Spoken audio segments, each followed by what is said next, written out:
by Shankar Singh।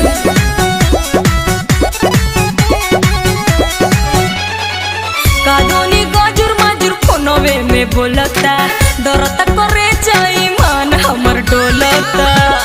हे देवर जी देखी ना कादोनी गजुर मजुर फोनवे में बोलता डरता करे जाई मन हमर डोलता। धराइबू तो हम देखें।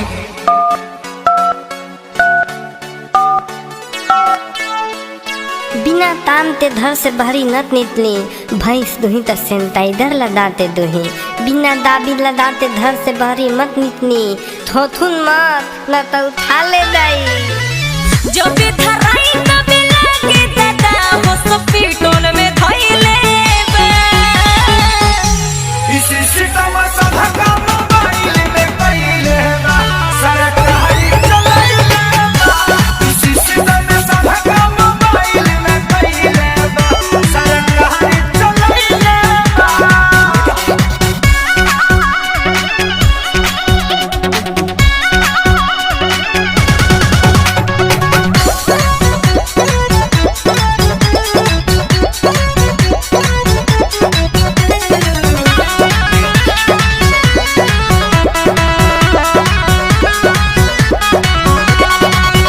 कोइले बातों गई तो नदिया के बेटा हमके मरद से मिलन देता। हे देवरू हमके मरद से मिलन देता।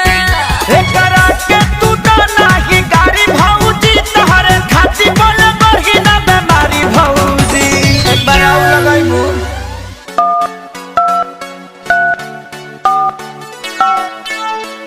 कोविड-19 से बचे के लिए आहा सब घरे में रहो सरकार का निर्देश का पालन करो दिन में भर दिन साबुन सरफ से हाथ धो गरम गरम पानी पियो और हाथ में सैनिटाइजर लगाओ। सटे न देता के हो के लगे सबके जहु आइले बा।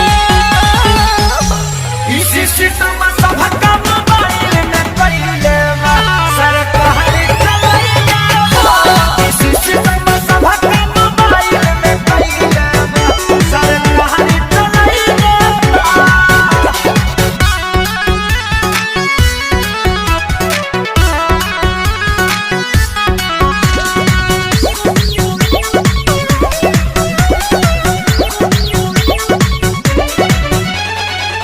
सैया पवन से मिलती मन करे मोरा इहे बनल बाटे रोड़ा।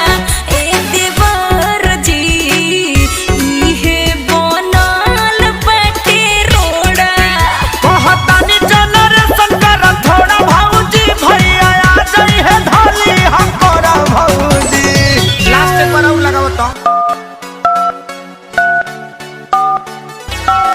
উড়ি বাবা কোভিড-19 থাকে বাঁচা জনে নিজে বাড়ি থাকুন না হলে গন্ডগোল হয়ে যাবে নিজেকে সাফ রাখুন এইখানে বিনা কাম के ना আসবো नहीं तो पुलिस धसबो थोथुन मत न तो उठा ले दई।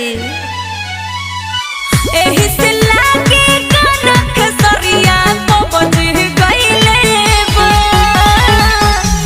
इसी सितम सब